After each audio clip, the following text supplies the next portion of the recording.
Mabuhay! Good day everyone! I am Grace Garcia and today I will be demonstrating the step-by-step process itinerary of booking a round-trip itinerary, building a PNR, and pricing the fare using the Amadeus selling platforms. First, we need to check for available seat. I'll start by pulling up the availability for our departure. I'll use the command of AN20G UMNLH This command check for flights from Manila to Hong Kong on June 20th. Looking at the option, I'll identify the most convenient flight for the passenger. To secure the seat on the selected flight, I'll use the cell command SSIY2. This means I'm selling one seat NY. Our economy class from line 2 of our current display.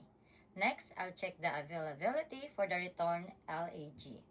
I'll enter an 27GUNHK to see the nights returning to Manila on June 27th. Once I'm selected the best option, I'll book it by entering SSIYI. And now, I need to put the passenger's identifier into the system. I'll use the name command, NMI, last name, first name, MR. Following the name, I will add the contact information using the code AP09674537070. To ensure the booking is held properly, I'll set the ticketing time limit with TKTL20GUN.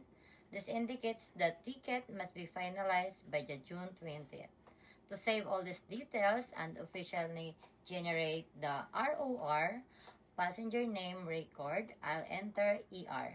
The system now provides a unique record locator containing all our flight and passenger data. For the final step, I'll calculate the cost of the trip. I'll enter the command FXP. The system automatically compute the base fare, along with the necessary taxes to give us the final total amount for the final total amount for the round trip. And that is the complete procedure for handling a round-trip booking and PNR creation in Amadeus. Again, mabuhay and thank you for listening, Dr. Francisco Ramos.